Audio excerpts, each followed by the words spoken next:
Here on our channel, people's stories come to life. Stories from different eras, professions, and destinies. Each of them follows their own path, their own life woven from circumstances, challenges, and choices. Before we step into their world, make sure to subscribe, and later, share your impressions in the comments. Now, let's begin. Some stories don't start with loud events. They start small, with details, with moments that seem insignificant, yet hold entire worlds within them. These are stories about people who never chose to be heroes. They simply lived, worked, made mistakes, learned from them, and kept moving forward. The lives of such people unfold like a slowly blooming flower, each petal revealing itself in its own time, each layer hiding new secrets, new pains, new joys. This is a story from a time when the world was just a little different.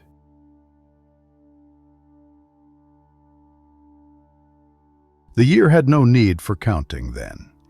Days folded quietly into one another, much like the wet sheets of paper that hung to dry in Master de Smet's workshop on the outskirts of Bruges. The wooden floor breathed turpentine and glue, and through the high windows a thin Flemish light entered, dusted by the cold. Children worked there, some cutting cards, some spreading oil on rollers. Among them moved a girl, small enough to slip unnoticed between the tables, careful not to spill varnish on the press plates. Her life at that time seemed entirely composed of pigments. Chalk dust in her hair, ochre beneath her nails, bruised blue from crushed azurite stones. Brush handles left small moons on her fingers where she gripped them too tightly. She had been taught early not to waste pigment or patience. Her master said both cost dear.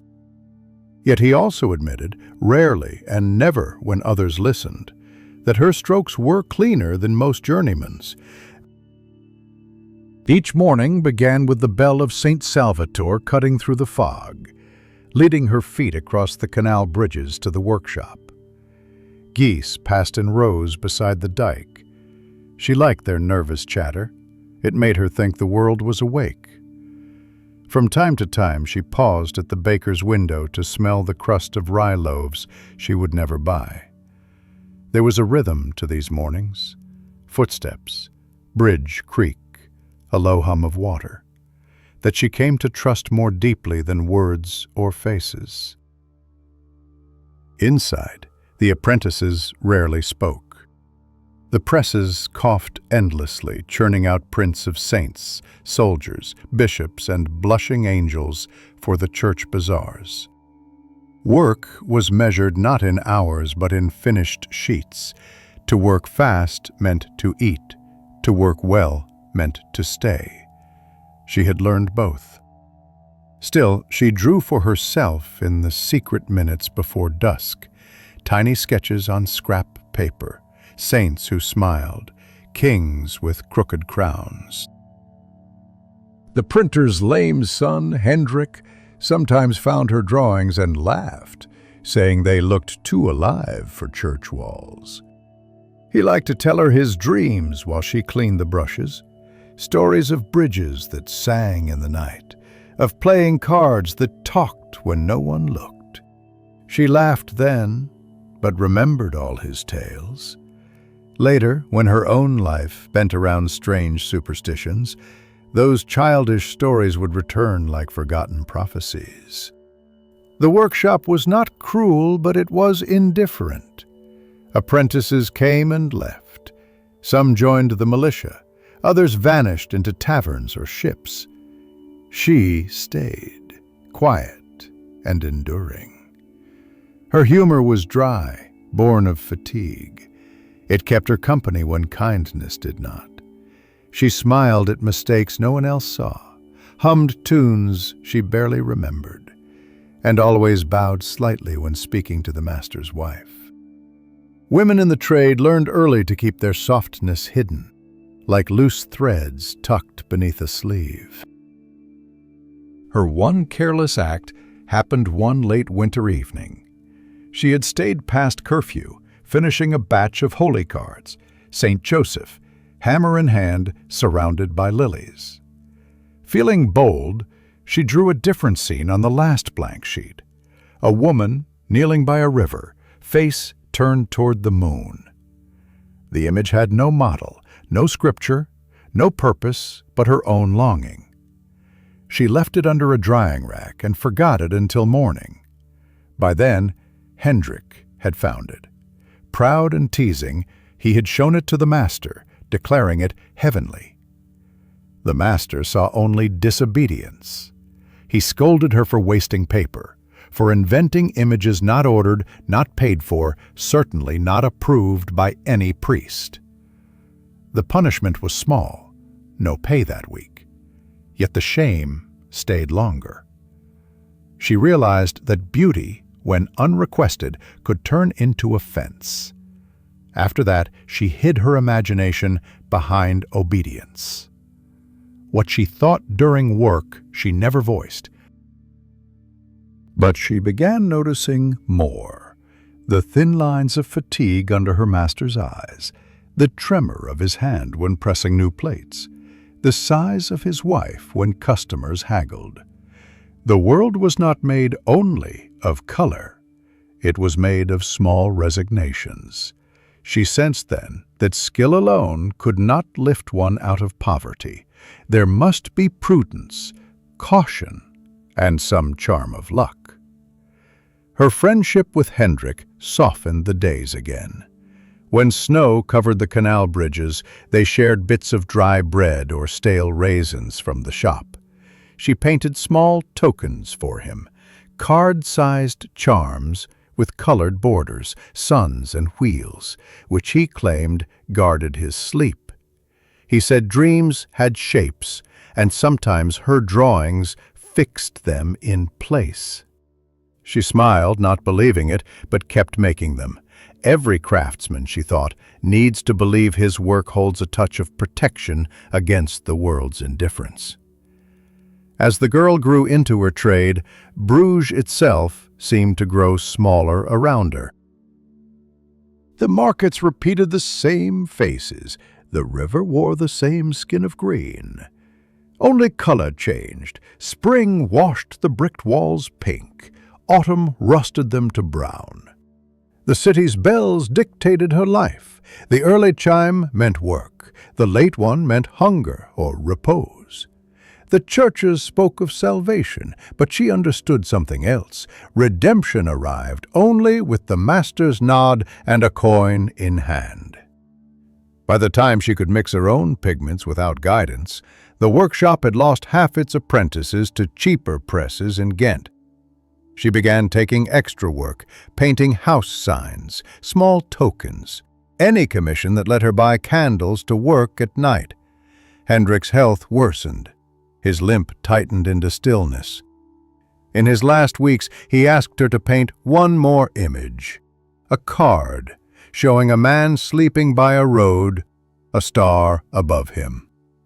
When he died, she slipped it under his blanket. It was the first time she signed her name on the back. The night after his burial, she stayed awake before her window, brush in hand. Frost formed white feathers on the glass, and somewhere below a barge creaked. She painted the lamplight reflected on the canal, then stopped and stared. It seemed too alive, almost breathing. In that still hour, she felt, without understanding, that painted things can sometimes lead a life of their own. Later years would prove it more true than she wished. She left the master's house soon after, taking her small box of pigments, brushes worn thin, and a sheet of paper on which she had copied Hendrik's card. She rented a corner of a shared attic above a cooper's yard, and from there began selling her work in the market. Modest beginnings, modest dreams. But she carried within her some quiet knowing that art, like the morning bell, could summon life from silence. And as she walked down the bridge that last morning as an apprentice, light folded on the canal like a half-open page. The faint smell of turpentine still clung to her hands, but she did not mind. Something in her life had shifted, though she could not say what. Perhaps the world had turned, or perhaps it was simply that she had begun to see the world not as it was, but as it could be, drawn. In that soft gray light of Bruges, her shadow stretched ahead of her, small, thin, full of promise. Morning came, gray and silent, the city still half-locked in fog.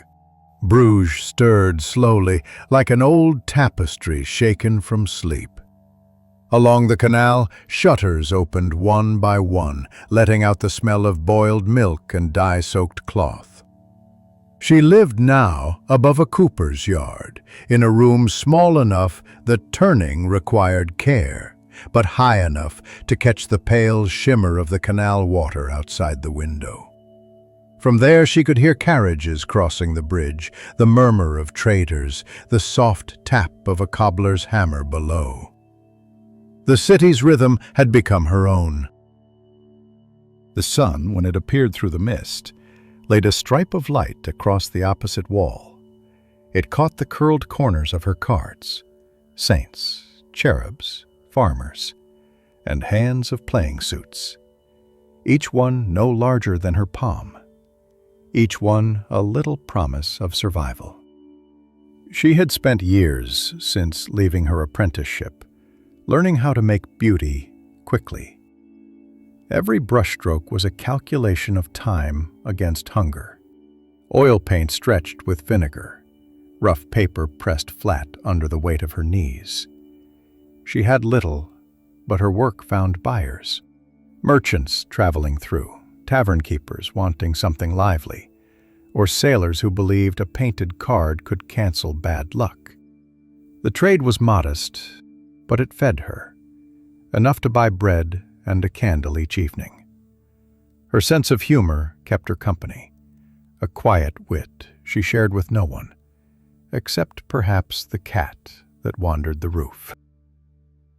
She joked inwardly that she spent her days painting fortunes she would never have, and faces that would never look back. She had grown cautious with people. Experience taught her that praise often demanded repayment, that favors rarely came without hooks. Her customers called her polite, though distant, and they were not wrong. Years of serving masters had left her wary of flattery, especially from those in fine coats. She bent her head slightly when speaking to the town officers and clergymen who occasionally commissioned cards for parish events. With them, restraint was as necessary as clean brushes. But among her few neighbors, she felt less guarded. Across the canal worked a bookseller, Martin by name, with an angular face and the gentle impatience of one used to listening more than talking. His shop smelled of dust and tobacco and old ink. He often waved as she passed with her paint box. Sometimes he bought her small drawings, not for their value, he said, but for their grace. She replied once that grace was what people called skill when they did not wish to pay extra. He laughed, and from then on their nods each morning became a habit like prayer. Autumn thinned the sunlight and thickened the mist. The canal seemed to breathe under the bridges, cold and slow. One afternoon, while she was setting up her stall in the market square, a tall man appeared beside her goods. His coat was foreign cut, dark at cuff and collar, and his spectacles tinted faintly green. He examined her painted cards without comment. Then he chose a small one, the star, though she had not listed it for sale. "I was told you accept commissions," he said, his Dutch shaded by another accent. She nodded, careful not to appear too eager. Commission meant money, but also obligation. The man introduced himself as a collector of rare imagery, studying the symbolic languages of fate and faith. He produced a folded note carrying his address and an advance, a coin heavier than she had ever held. He wanted a full deck of 78 cards, modeled after an old Italian pack called the tarocchi. Each image, he said, must follow his written designs, which he would send weekly. No signatures, no questions. The request was strange, but not dishonorable, and the advance could tide her through the winter. She agreed. That night, she lit an extra candle and reread his instructions. The handwriting was precise, yet oddly ornate, as if copied from a scholar's archive. Every symbol came with precise color tones and proportions.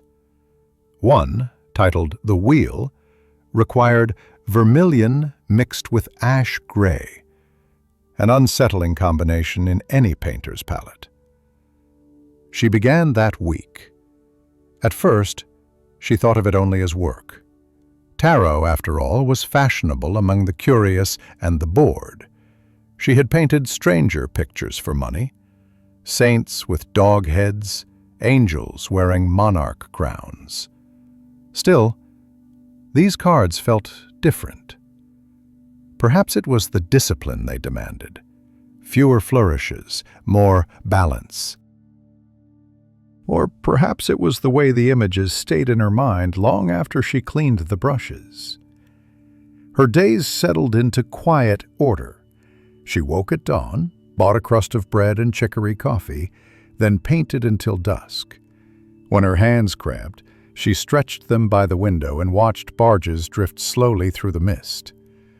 Martin sometimes visited, bringing her scraps of old parchment or bits of printed woodcuts. They spoke little. His voice was low, hers careful. Yet conversation seemed unnecessary. Work, in its solitude, was language enough. One fog-damp morning, as she finished the third card, a rumor spread through the quarter.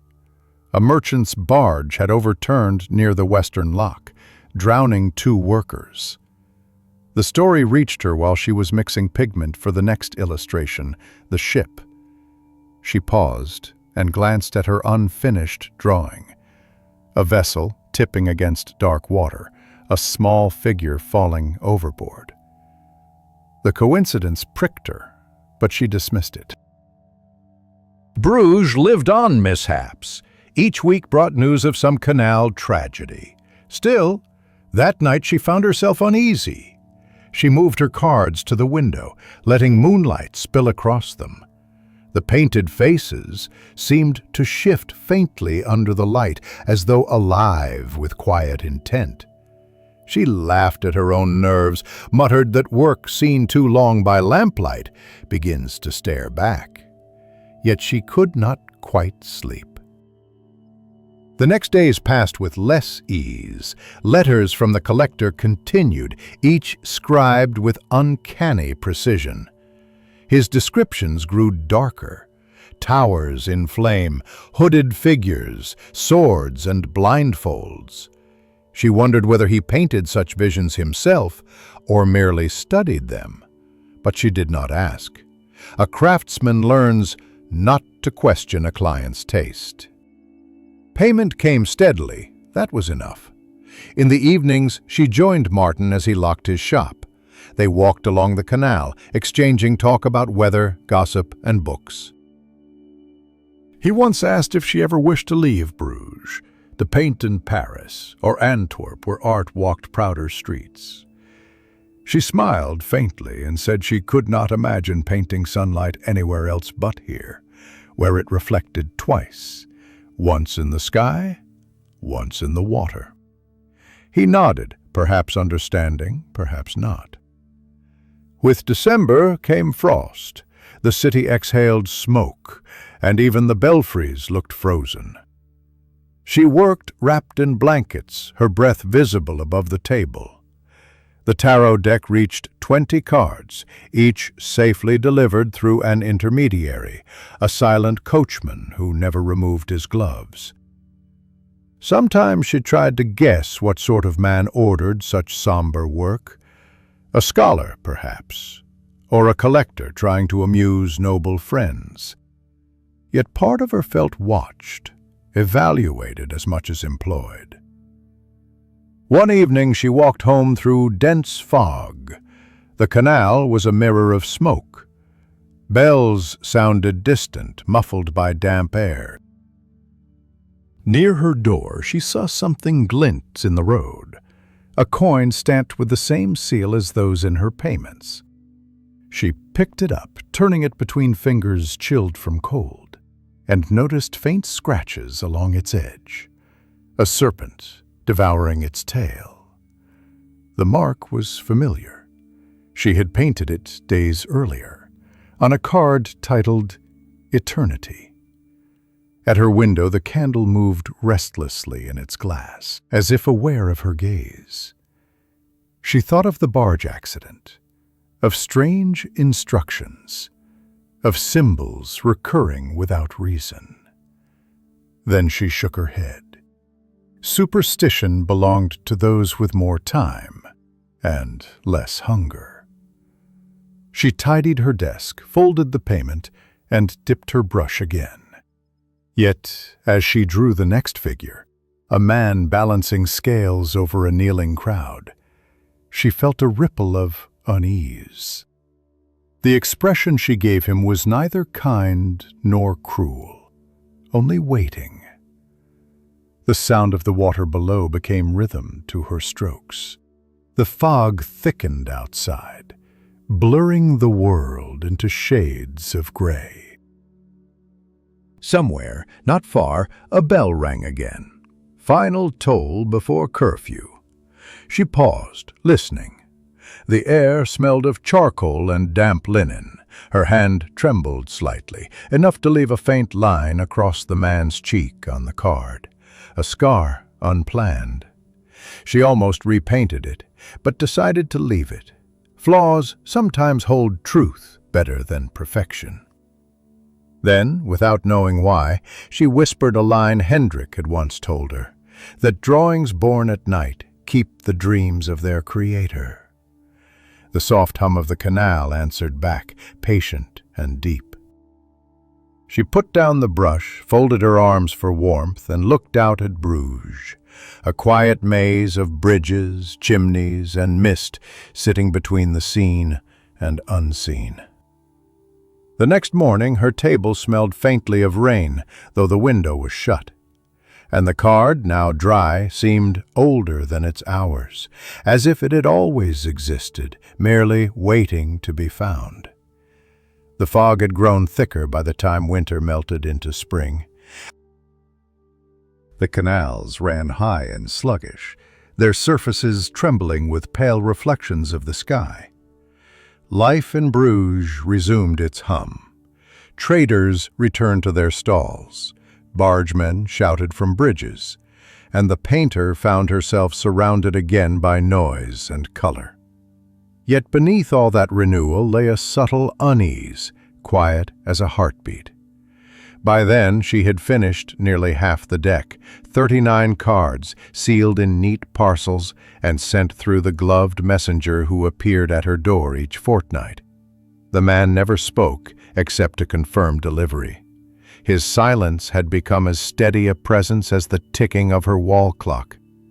When he vanished down the street, she would often stand a moment at the window, listening to the slow clop of hooves fading toward the market square. Work had begun to transform from craft into something heavier. The new cards demanded more thought, more restraint. The collector's letters grew denser, his imagery pressed toward the strange and solemn.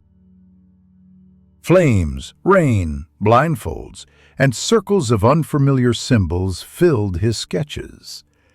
Sometimes he referred to events yet to unfold, as though describing facts no one else had heard. She received these notes without reply, only observing how the drawings seemed to echo daily life around her. When an old warehouse burned near the quay, she found on her desk the draft for The Tower, a card showing a bolt of lightning striking two figures as they fell from a spire. It was meant as allegory, of course, but coincidence left its chill. She told herself to dismiss such parallels. Still, the thought settled like dust among her brushes. Her days carried on with habitual discipline.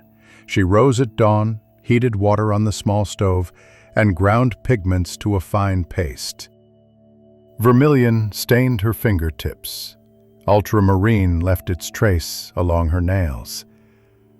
The smell of oil and turpentine joined her breakfast of rye bread and chicory coffee. Through the crooked panes, she saw Bruges waking, barges mooring, children fitting wooden clogs, women shaking sheets above the channels. All of it, she thought, could be painted endlessly and still remain unfinished. Martin visited often under one or another pretext, to deliver paper, to borrow coins, to return a sketchbook he had never truly borrowed. He became the quiet anchor of her afternoons. Their talk drifted between work and rumor, between laughter and silence. Once he remarked that she looked tired, as though her pictures were stealing her sleep. She only smiled, saying that color asks something back from every painter. One evening he brought a small newspaper printed in Antwerp, a new indulgence spreading through Europe. Its brief report mentioned a theft at a merchant's house, the victim found unconscious beside a mirror framed with carved symbols. The description struck her with recognition. Those same coiled insignia formed the border of the card she had painted the week before. She pressed her palm against the paper, feeling the faint impress of type, as if the story itself were still warm from the press. That night she left her window open, letting canal mist curl around the easel. Each shadow in the room seemed deeper. She found herself thinking of Hendrik, of his old belief that drawings held the dreams of those who made them. Perhaps, if he were alive, he would find these coincidences unsurprising.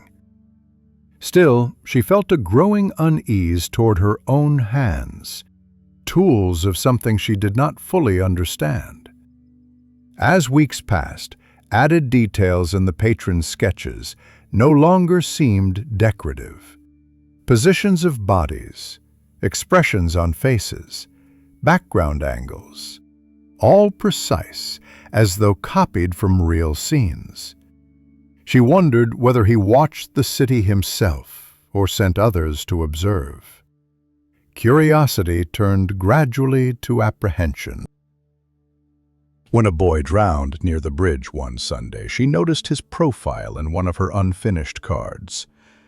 Martin found her sitting by the fire that evening, papers scattered around like fallen leaves. He asked what troubled her. She did not answer directly, only said that some things painted in jest refused to stay still. He looked puzzled. After a pause, he mentioned a man who had lately visited his shop, buying old treatises on fortune-telling and natural philosophy, foreign edition, Italian title. The description matched her client's voice and manner from memory. Martin had found the patron courteous yet strangely detached, speaking with certainty about connections between art and destiny. The next delivery of instructions arrived 2 days later, written in that same narrow, elegant hand. The accompanying sketch depicted the hanged man, a young man suspended upside down by one foot, face serene, eyes open to the viewer. She turned cold. That morning, city rumor told of a smuggler found hanging in a shed near the western watchpost, one boot missing. The resemblance struck too closely. She almost stopped painting then, but fear and necessity fought each other. The rent waited, and the coin was faithful. So she continued, though now her brush moved cautiously, as if painting could summon ghosts. The colors grew muted, her lines more restrained. She thought of each card as a sealed letter to something unseen, and each finishing stroke as a prayer not to be understood. At times, the collector's letters included brief reflections. "To give shape to possibility," one read, "is to hold the thread between cause and effect." Another, "Art is not imitation of life, but rehearsal for it." She no longer knew whether these words were meant to instruct or to warn. Their beauty disturbed her more than their meaning. She decided to observe quietly. When new misfortunes spread, a painter's sudden death, a woman struck by falling stone, a coach overturned, she compared them to her completed cards. Patterns emerged. She recorded them in a notebook, plain and neat. At first, she simply marked coincidences. Later, she dared to conjecture cause.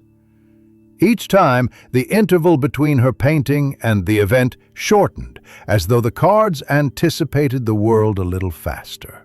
One misty afternoon, resolved to end uncertainty, she paid a boy to follow the silent coachman who collected her parcels.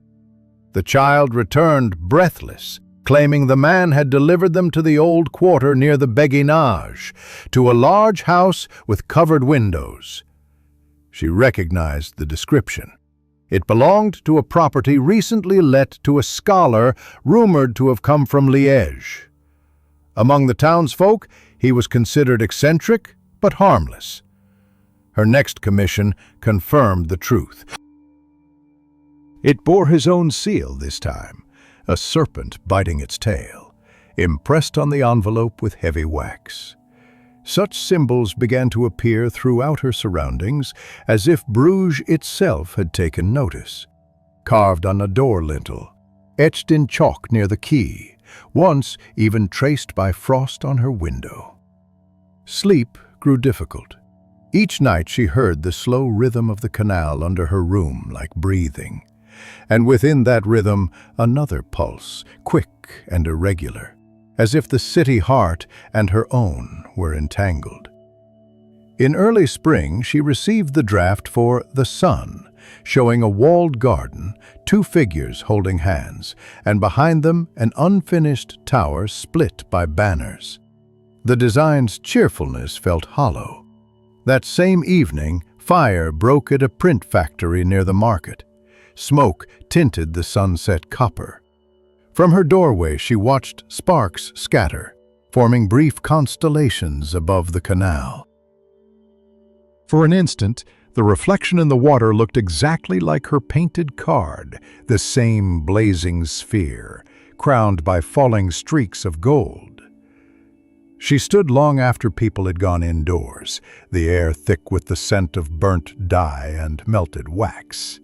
A sense of guilt crept over her. Whether by magic or madness, her work seemed to borrow from suffering. Yet how could she explain that? To whom? Later, Martin visited again, bringing books she had not requested. He spoke gently, trying to draw her from distraction, but she answered little.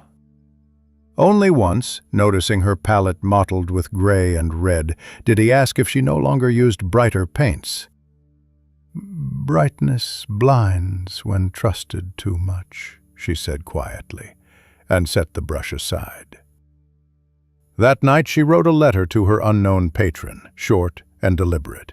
She asked him to clarify his purpose, to say why each image felt like a herald of misfortune. She sealed the letter with care and placed it with the next batch of finished cards.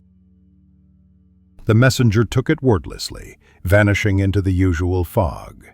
Weeks passed without reply, yet work orders resumed as before, the payments arriving without fail. Silence itself had become the only answer. Spring turned to summer.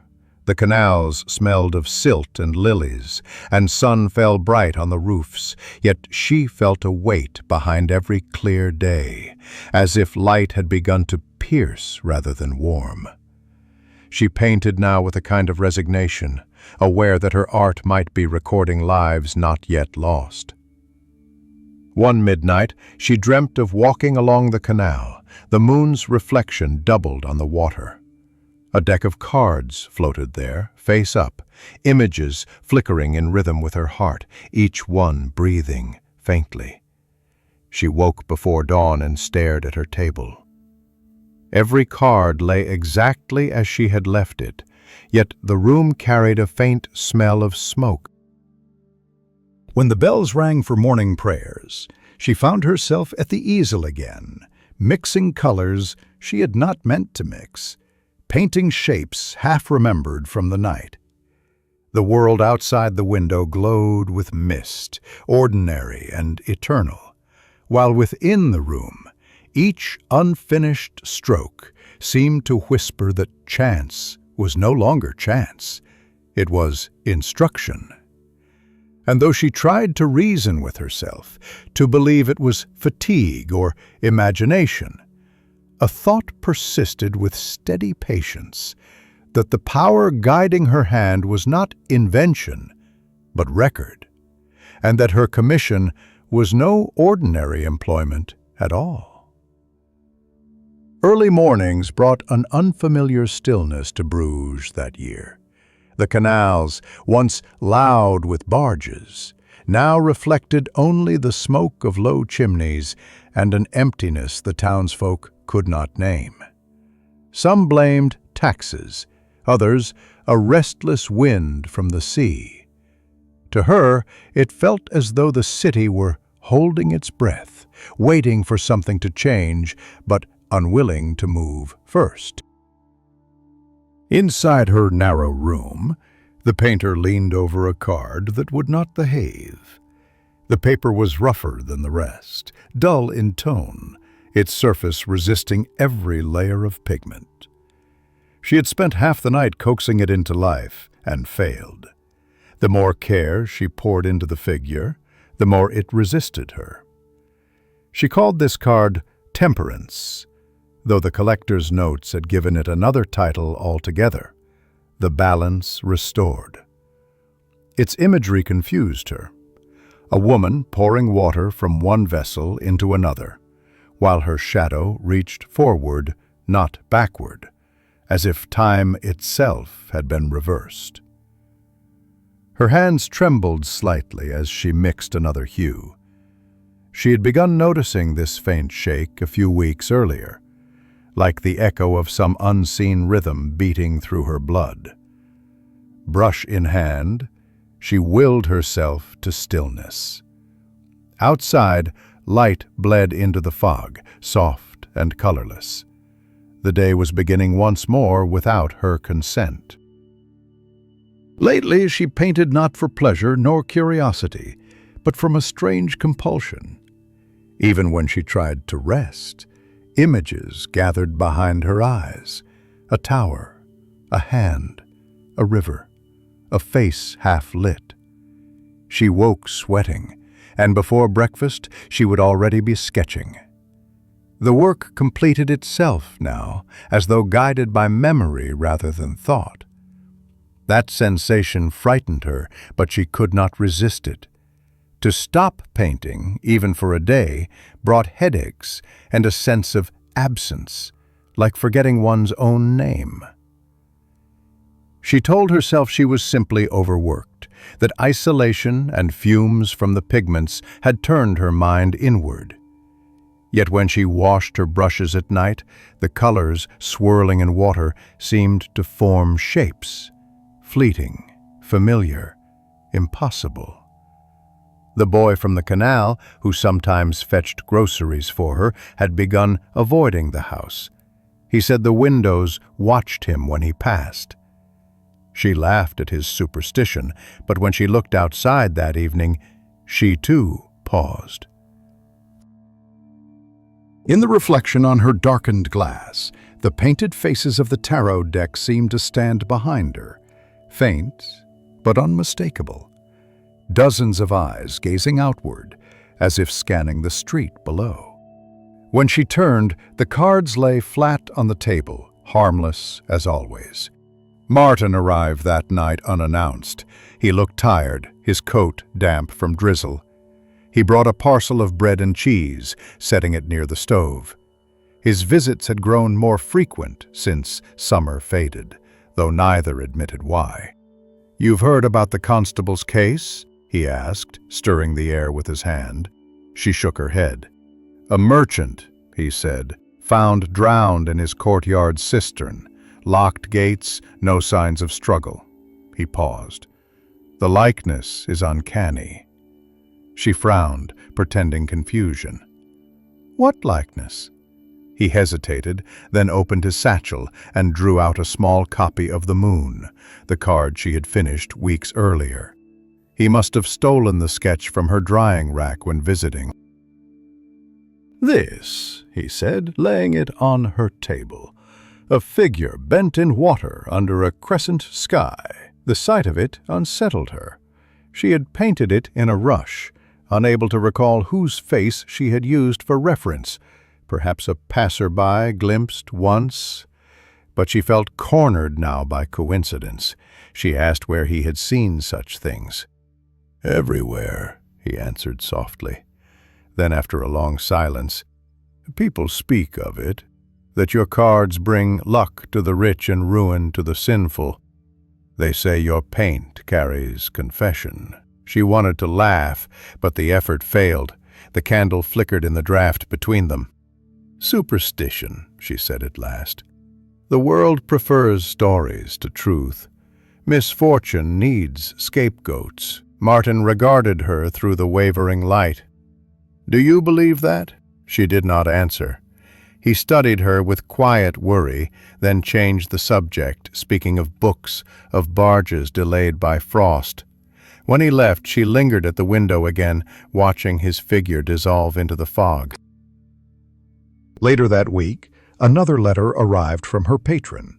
Its edges were damp, the handwriting uneven for the first time, as though written in haste. "Continue without pause," it read. "What resists completion must be obeyed in form, not in meaning." A line followed beneath, curiously distorted. "The painter's hand merely records those born in shadow." She read the message again and again. The phrasing felt less instructive than possessive. By dusk she had decided on a desperate act, to see with her own eyes the house where her commissions were delivered. She followed the messenger that night through the narrow streets near the water. The boy she paid as guide walked half a pace behind her, uneasy. The lamps flickered. Fog blurred the alleys until direction lost its meaning. They reached the square by the Béguinage, where crooked lime trees leaned toward the walls. There stood the house she sought. Shutters closed, gates padlocked, windows barred by iron lattice. Yet candlelight pulsed faintly under one curtain, a trembling orange outline. She crept closer and looked through the narrow gap. Inside, several of her completed cards hung framed upon the walls, each encased under glass, each illuminated by a single candle below. Between them, on a central table, lay an unfinished deck spread in a pattern she vaguely recognized, a cross surrounded by circles. A man moved within the shadows, tall, moving carefully, adjusting the cards like a priest before altarpieces. She stepped back before he turned. Her own breath echoed too loudly in the confined street. The boy tugged her sleeve, urging retreat. They slipped away without being noticed. Back home, she sat long before her cold stove, shoes still wet from the canal edge. So, now she knew her patron lived alone with her work hung like relics. But the knowledge brought no peace, only another question. If the painted scenes predicted the city's tragedies, how many had yet to unfold inside that candlelit room? Exhaustion overcame her.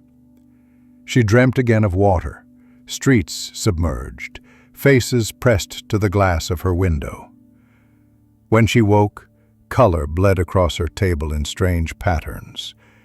She traced a fingertip through the spill, realizing the pigments had mixed overnight into a muted gray, neither cool nor warm, as if both life and death were waiting inside the shade. In the following days, crime gossip spread quickly. Another accident, another match to her unfinished designs. A wood merchant crushed under falling beams, a seamstress found frozen near the mills. Each event mirrored a card half complete in her drawer. She began painting in secret, hiding new sketches under the floorboards, unsure whether concealment could restrain whatever power had taken root. One cold evening, Martin returned, pale and agitated. He carried an official summons. The watchman had questions about her patron. She was no suspect, merely someone who might identify him. She felt torn between relief and dread. "And what will come of that?" she asked. "Truth," he said without conviction. The interrogation the next morning was brief.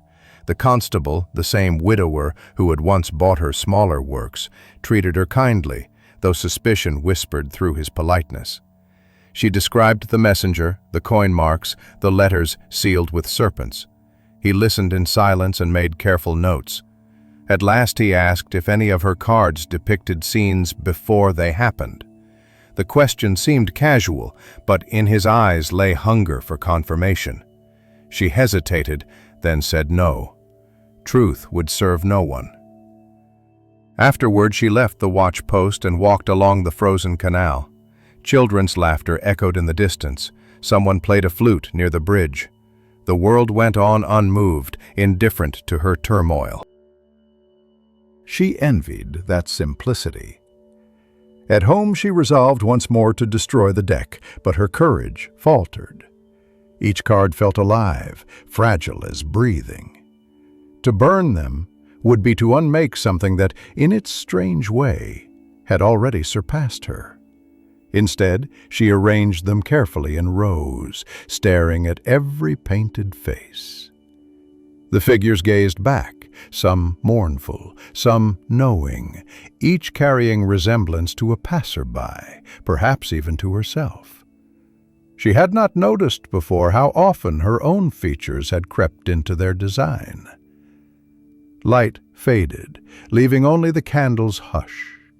The faces on the cards trembled faintly in the flicker.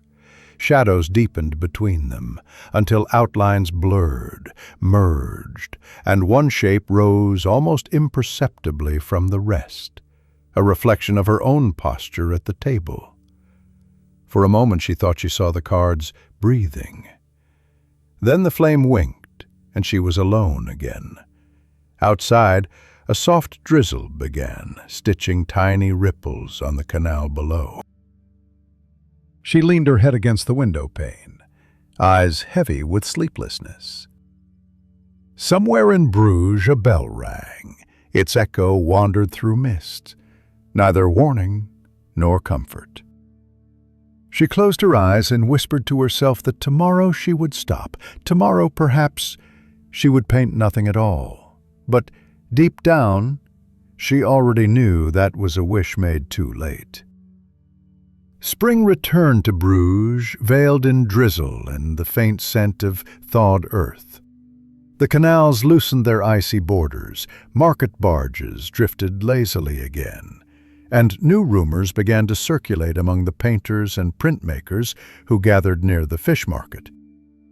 They spoke of a secret collector, A scholar from Liège, perhaps, or a minor nobleman who paid handsomely for art of a peculiar kind, art that seemed to anticipate misfortune. She did not need to hear the stories to know whose name whispered beneath them. In every market exchange, in each sidelong glance, she sensed the turning of suspicion. The constable had not returned since their last talk, yet she felt watched by the city itself, by strangers who lingered too long before her stall, by children who pointed and whispered before running off. Fame, she thought, was a disease for which no honest cure existed. Work became quieter but heavier. She painted now in the evenings only, with shutters drawn. By day she sold ordinary prints, gentle saints, pastoral scenes, the sort of charming trifles tourists carried home. Each gesture became cautious, each purchase weighed with an inward hesitation. Martin, ever patient, continued to visit her small room. He read aloud from old booklets, quoting philosophers who spoke of providence and chance. But his words drifted above her like smoke she could not catch. There came a week in late May when the wind blew from the sea, and every window in the city grew salt-streaked. During those days, she began to piece together the fragments left by her strange employment. Old notes, sketches, recurring symbols, all carried some pattern too deliberate to ignore. The snake biting its tail, the open hand, the mirror, the wheel. Each appeared not only in her cards, but carved among Bruges architecture, in door frames and lintels, even on gravestones near St. Anna's churchyard. She spent hours walking through the city at dawn, tracing those signs with gloved fingers, collecting proof that her commission was part of some larger design. Sometimes she wondered whether the pattern existed at all, or it formed only in her thoughts, like a reflection that vanishes once you move closer to the water. The difference no longer mattered. Belief had shape enough on its own. By chance or design, Martin brought unexpected aid. He had been invited to a gathering at the residence of a local magistrate known for his interest in esoteric collections. There, amid conversation and candle smoke, he heard mention of a private archive of prognostications, a deck painted by an unknown local artist, said to be more accurate than any prophecy. When he repeated the gossip to her, the description made her hand freeze upon the brush. The magistrate planned a display of occult curiosities later that summer. Her deck would be shown there, under another name. That knowledge forced a tremor through her cautious calm. Her work, taken and displayed like relics, placed before strangers who would admire their dread, not their craft. If she did nothing, the city would soon know the images by sight and recognize the cursed coincidences they carried. She resolved to act quietly. Her first step was to find proof of ownership, a letter, a signature, any acknowledgement linking her to the deck. Such evidence could protect her or sink her utterly. She began visiting the magistrate's circles disguised as a scholar's assistant, borrowing Martin's spare coat and his introductions. There she learned the nature of her patron's ambitions. He was indeed the collector from Liège, a man claiming to study vision through symbol, using art as a mirror to glimpse destiny and guilt alike. The stories painted him as both genius and fraud. He had once served as a physician to a nobleman, then after some scandal vanished eastward. Now he sought reputation's return not through medicine but through demonstration. The promise that pictures could predict men's secrets, that fate could be drawn as easily as a line. Her fear burned hotter into resolve. She would see that demonstration herself before it condemned her. Through Martin's contacts, she learned of a servant at the collector's house willing to trade information for coins. The servant told her that each month new visitors arrived, learned men, courtiers, even a bishop's envoy, and that they met in secret to read the deck. When she asked whose hands laid the cards upon the table, the servant leaned closer. "His," he said, "and another's. A woman's likeness upon every card, though no one dares name her." She walked home through streets glossed with moonlit puddles, the servant's words echoing. Her likeness. There was truth in it. She had seen herself in the painted faces, though never meant to. Each figure, whether sinner or saint, bore some subtle trace of her reflection. The realization filled her with a blend of pride and dread. Her craft's honesty had betrayed her, creating signatures visible to anyone with an eye for proportion. In the following days, she carried a new purpose.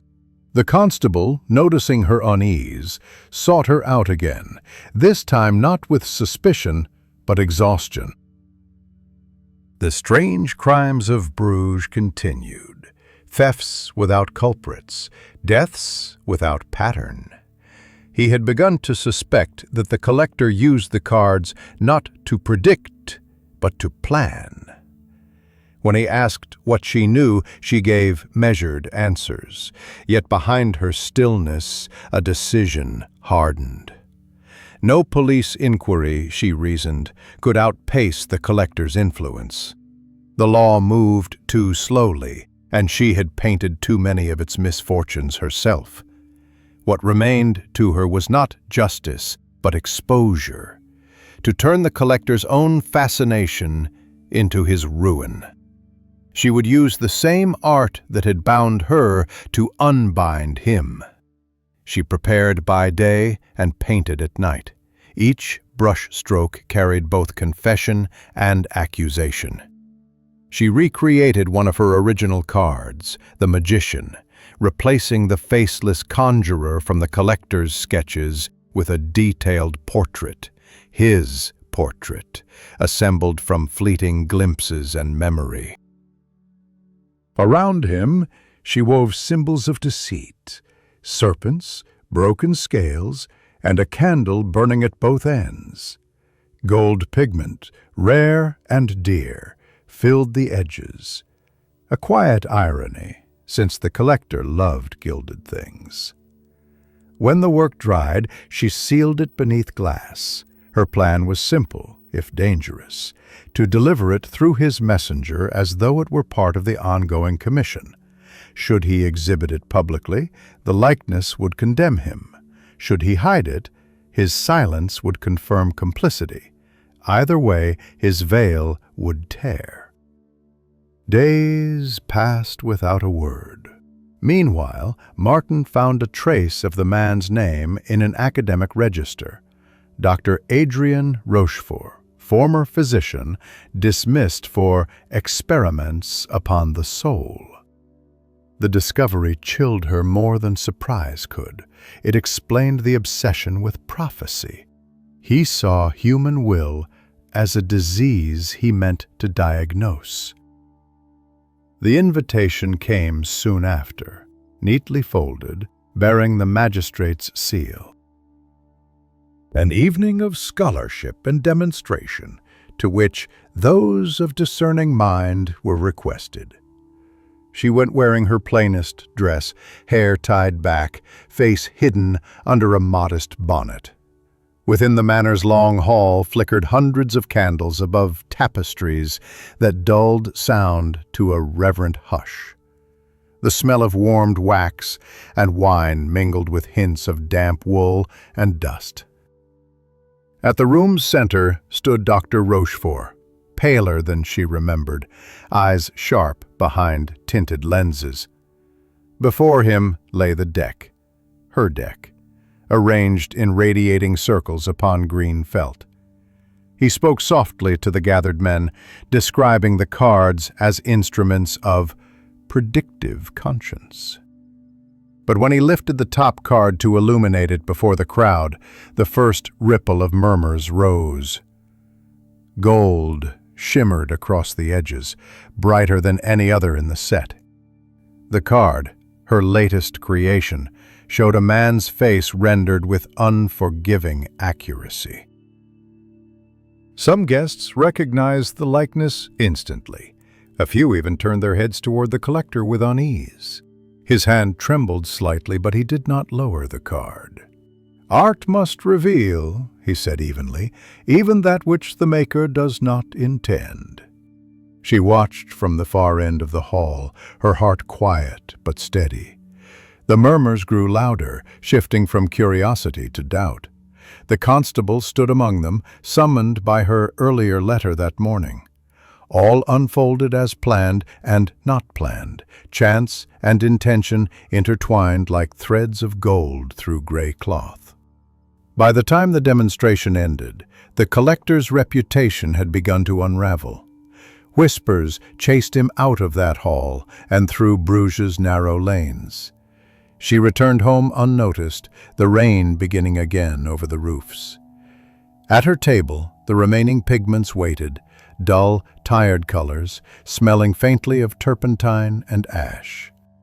For the first time in months, she felt no compulsion to paint, yet sleep eluded her.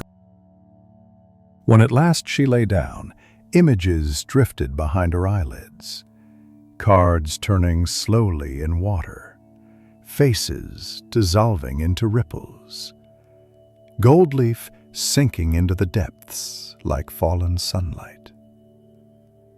In the dim hush before dawn, she rose and looked at her hands. They were scarred with work, stained beyond cleansing. Still, in their roughness lay a kind of peace. What had begun as obedience had turned to defiance. What was once her craft had become her confession. And though Bruges would wake soon to new gossip, she felt, for the first time, an hour's worth of quiet victory. Fragile, secret, enough. The invitation arrived, folded in black paper and sealed with wax pressed by the serpent once more, consuming its tail. There was no signature, only a date and hour, and below them a single sentence. The final card awaits completion. She read it 3 times before the meaning settled into place. Dr. Rochefort was not finished, despite his humiliation at the magistrate's house. Spring's brightness had already begun to fade into a dull, heavy summer.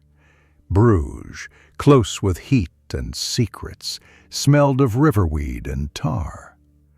The city teetered between calm and rot, as if every stone waited for rain that would not come. In that still air she felt again the strange pressure of watchful silence. Her small window overlooked the same canal where she had first begun to work for him. Nothing had changed, and everything had. Rumor said that Rochefort had left the magistrate's circle, retreating to his estate outside the old walls. Some claimed he had found religion, others that madness had taken him. She knew better.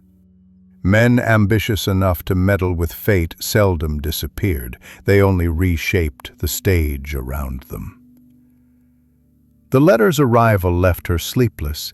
She had burned most of her paints after the exhibition, keeping only a few common colors: umber, ochre, and the last scrap of gold leaf.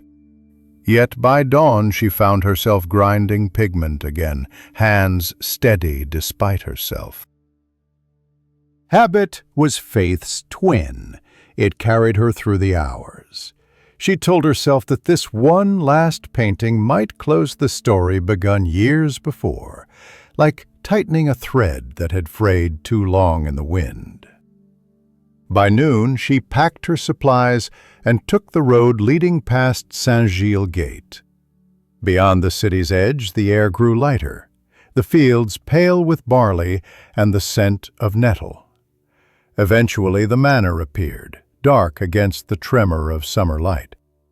She recognized the place from her earlier search, tall windows shuttered, ivy scaling the walls, and a single poplar rising behind the roof like a warning finger to heaven. No servant met her. The main door stood half open, as if expecting only her. Inside, the air smelled of wax and dried herbs. The halls wore silence thick enough to dull her footsteps. She followed it until she reached the drawing room, where the draped furniture and instruments suggested an abandoned chapel more than a house. On the central table lay the deck, all 77 cards arranged in a circle around an empty space. The man himself sat nearby, pale as unlit candle wax. He looked older, the sharp discipline of his features blurred by fatigue. Yet his voice, when he spoke, carried the same smooth conviction. "You came," he said. "Painters seldom complete what they do not understand."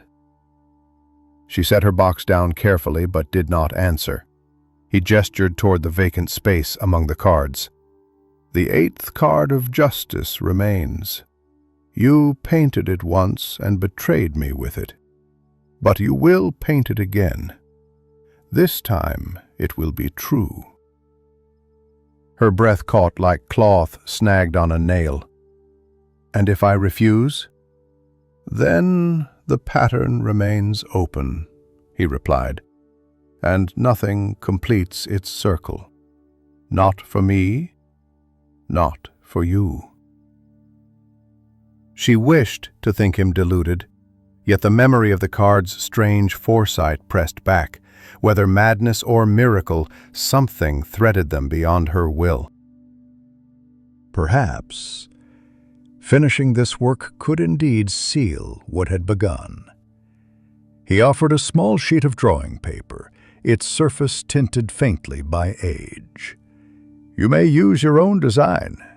The image will reveal itself as you proceed. It always does." The arrogance might have angered her once. Now it only deepened her weariness. She seated herself at the table, laying out her tools in silence. A cracked window let in a slow breath of warm air mixed with the rustle of distant trees. Dust trembled above the cards like smoke. Her hand moved almost without thought.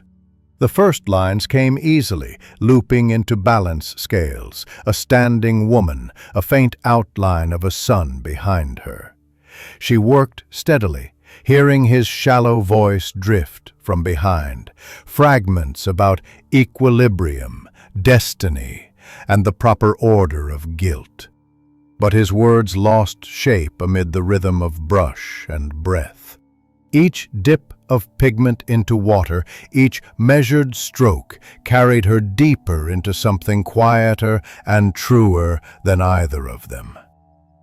Hours passed. Color replaced color, gray for the robes, muted gold for the scales chain, a faint crimson line down one edge. At last she looked up.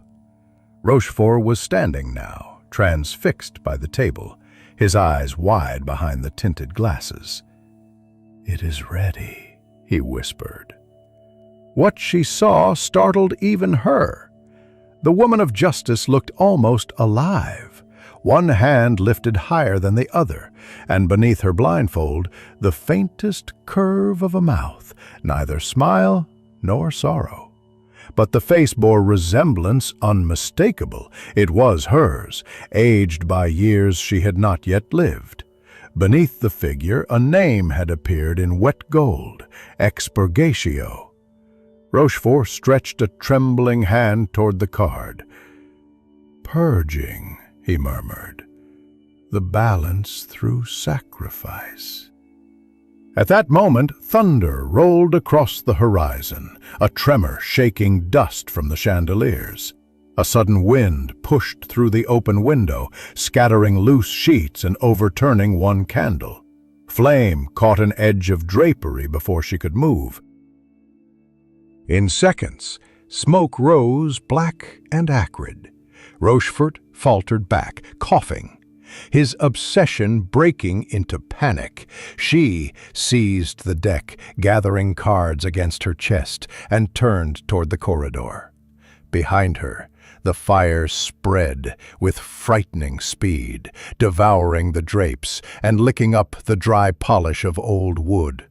He called after her once, half prayer, half curse, but the sound was swallowed by crackling. Outside, dusk had fallen. The manor glowed faintly behind the hedges, its windows lit as though in celebration. She stumbled down the road until the fields widened into stillness. There, she dropped to the grass and opened her hands. Most of the cards had survived, edges singed, images warped by heat. At the very center lay the new one, unburned, its paint dry, though minutes old. The woman on the card looked steadily outward, her blindfold gone. In her empty left hand, she held no scales, no sword, only an open palm turned toward the viewer. The gesture felt neither warning nor pardon, but acknowledgment of all that was done and could not be undone. From the distance, faint bells carried through the thickening air, echoing across the fields. Rain began at last, light and sparse, then heavier as night gathered. She watched the droplets darken the paper, softening the gold until it looked like ordinary metal.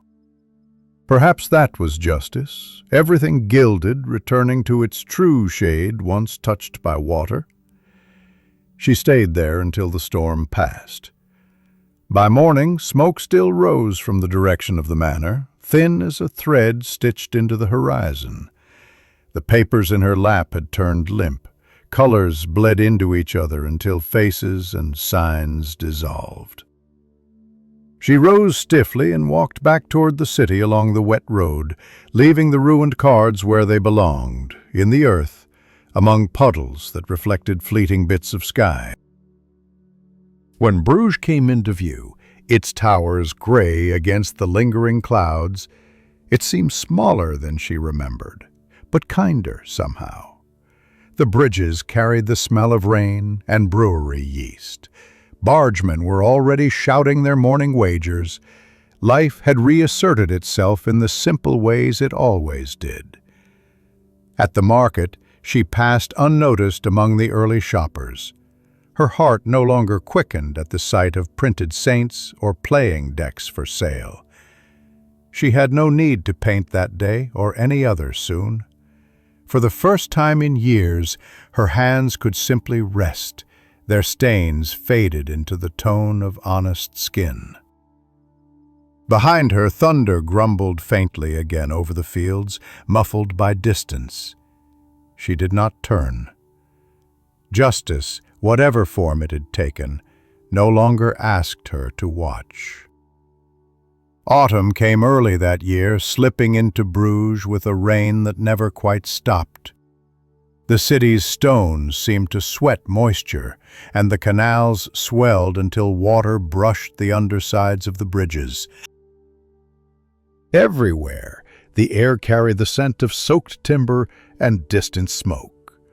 What had burned outside the city still wafted faintly over the fields, the black outline of Dr. Rochefort's ruined estate, now just a shell among nettles. She learned of his death not from the constable nor from Martin, but from a gossiping boatman near the dye works who claimed to have seen the flames reach the tower before the roof collapsed. Some said the doctor perished inside. Others whispered that his carriage fled towards the border before dawn. The city, ever eager to tidy away discomfort, soon ceased asking which version was true. She did not go to see the ruins herself. That past was closed. Instead, she moved her work table near the attic's single window and began repainting simple things again. the sort of pictures that had fed her in earlier days. Birds on thin branches, playing cards for a tavern owner, small portraits of soldiers wanting gifts for sweethearts. The discipline steadied her. A brush in motion made thoughts behave like obedient dogs, circling back to quiet when called. But sometimes, while grinding pigment, she caught a scent of ash mixed with the oil. And once, on a damp morning, a courier delivered a small box wrapped in coarse cloth, unsigned. Inside lay a single card, the Fool, singed around the edges. Her first thought was that someone had scavenged it from the ashes, yet the paint looked untouched, its colors too vivid for anything that had faced fire. The card's walking figure seemed to move still, foot in air, head thrown back toward a world unseen. She placed it inside a wooden chest and locked it there, unsure whether to treat it as memory or warning. In the months that followed, Bruges tried to forget its own fever. The constable resigned his post, took to repairing clocks for a living. His shop bell rang like patient penance through the narrow street. Martin's bookstall grew busier, filled with travelers now free from the unease that had haunted the city's nights. He visited her less frequently, though with gentleness rather than neglect. They spoke of common things, the cost of paint, the rude humor of market vendors, the damp that ruined paper before the ink could dry. Each conversation drifted easily around the things neither wished to name. Yet quiet days carry their own questions. She sometimes woke before sunrise, listening to the water's slow breath under the bridges, wondering whether her strange gift, or curse, had died with its interpreter. Did foresight live within the artist or the observer? And if it had been her hand, not his, that gave shape to misfortune, what remained now that the brush moved only for bread? The answer, when it came, was small and faint as candle flicker. One evening, she painted a hand of playing cards while the rain whispered on the roof. In the spread, she placed the Queen of Cups, face turned toward the painter's own side. When she finished and looked at it, she realized the woman's face resembled Hendrik's, the printer's son long gone to the earth. The likeness was accidental, or perhaps sincere, she could not tell. But for the first time, the reflection filled her with comfort rather than dread. Whatever life lingered in her images had softened. It no longer predicted. It remembered. The city itself seemed to echo this calm. Markets recovered their noise, and bells regained their clarity. Children trotted across bridges, playing their endless games of echoes over the water. New reliefs replaced the cracked facades of the fire-damaged quarter. Even the air, once heavy with soot, turned briefly sweet with brewing grain from the guildhouse downriver. Recovery had a shape, slow, uneven, but certain. Still, she kept away from gatherings. Fame, or its shadow, seemed always near the surface, waiting to make her into someone else's tale. The cards she now sold bore no names, only patterns of vines or celestial wheels painted for amusement. They sold well. People liked their harmless mystery, their suggestion of harmony without threat. It pleased her to know imagination could live without prescience. On Sundays, she walked beyond the city gates, where low fields met the outline of forest and the ground smelled of clay. There, she sometimes thought of the doctor, not with anger anymore, but with a detached compassion. His hunger for order, his belief in controlling the unseen, these were not alien to her. Every craftsman knows the temptation to perfect what should remain imperfect. She, too, had sought knowledge through paint, and it had nearly devoured her.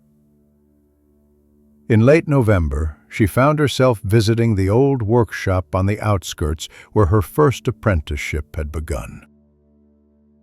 The presses stood silent, covered with dust, but when she opened the shutters, light fell on the same wooden benches, the same jars of dried color. Time gathered there like a slow heartbeat. She sat for a long while, tracing scratches left by forgotten hands. Somewhere behind her, the wind stirred loose sheets that rustled back to life.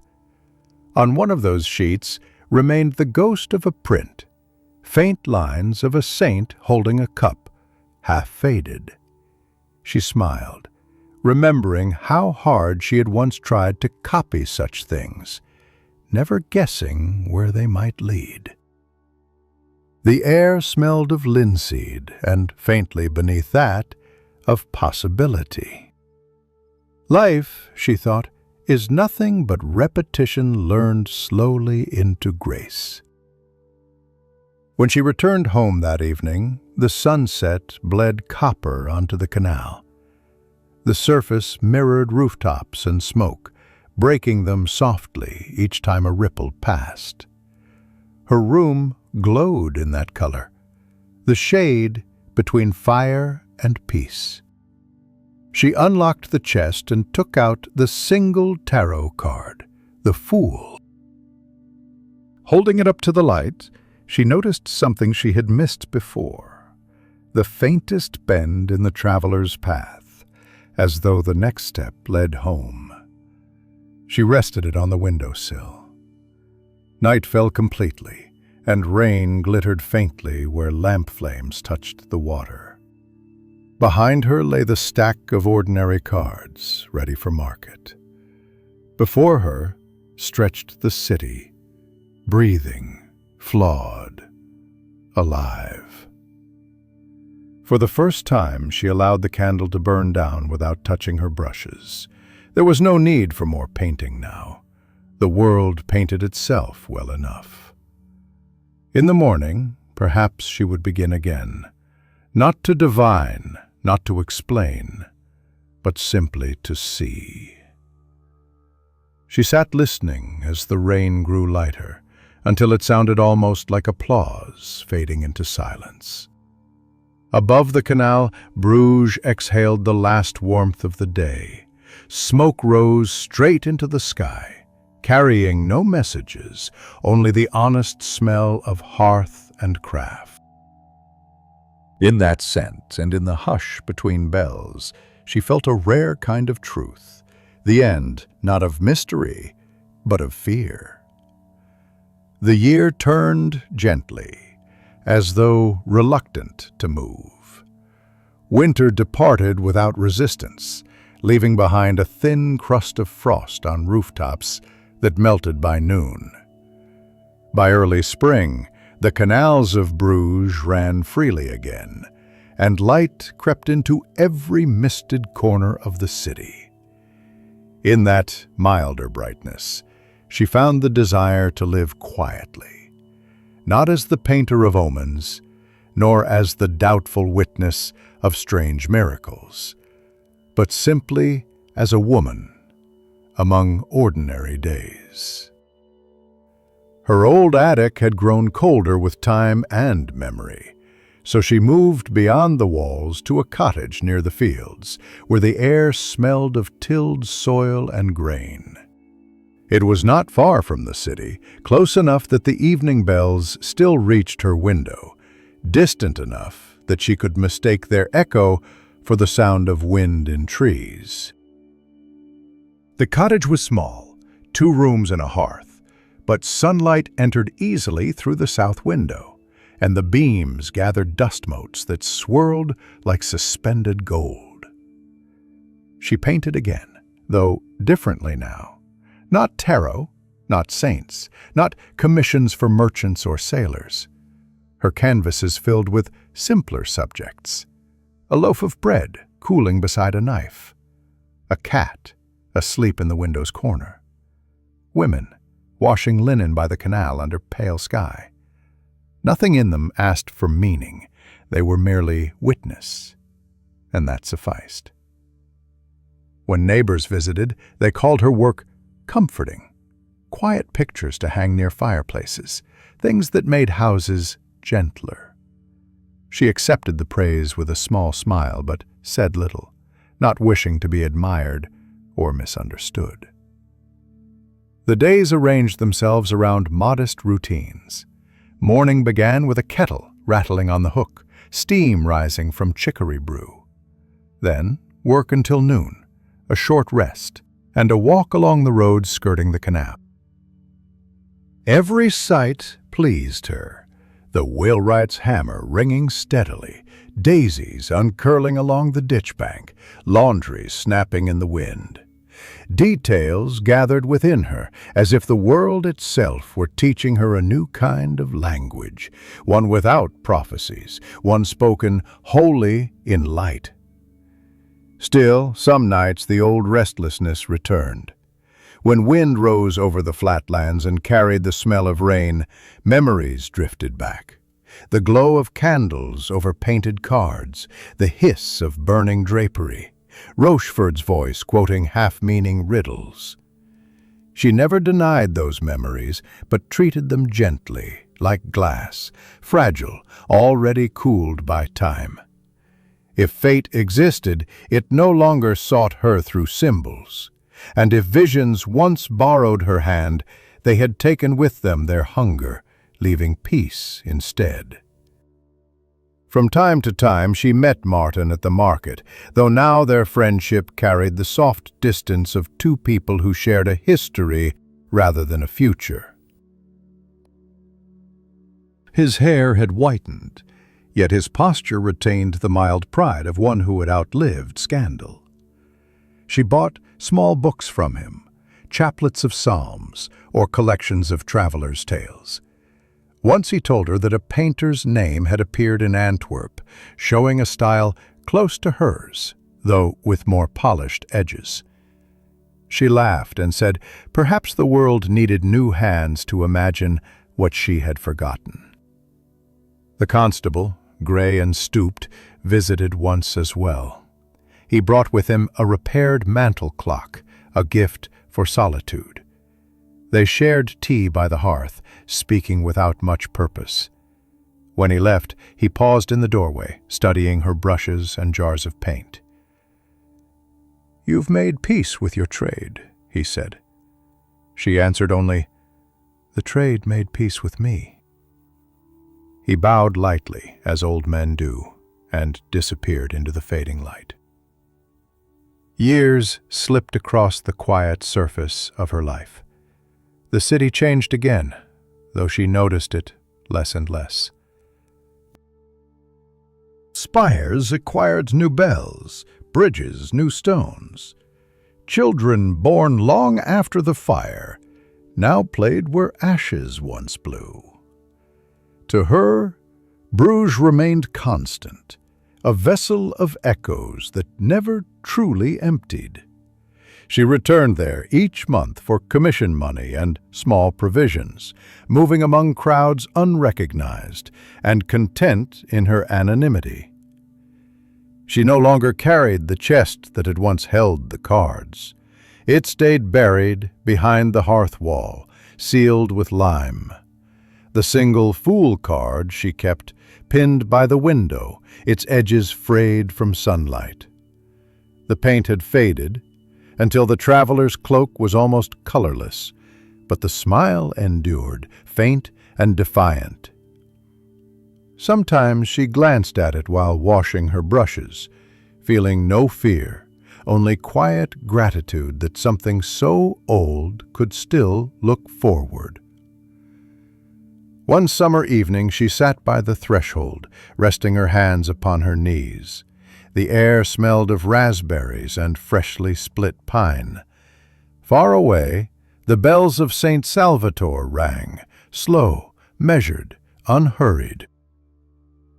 Each note carried across the water like a long sigh, falling finally into silence. That sound reminded her of Hendrik's laugh, of the master's sigh, of the wind beyond the ruined estate. Life, she thought, is nothing but revisions, each loss repainted until it finds its balance. Inside, her latest work rested upon the easel.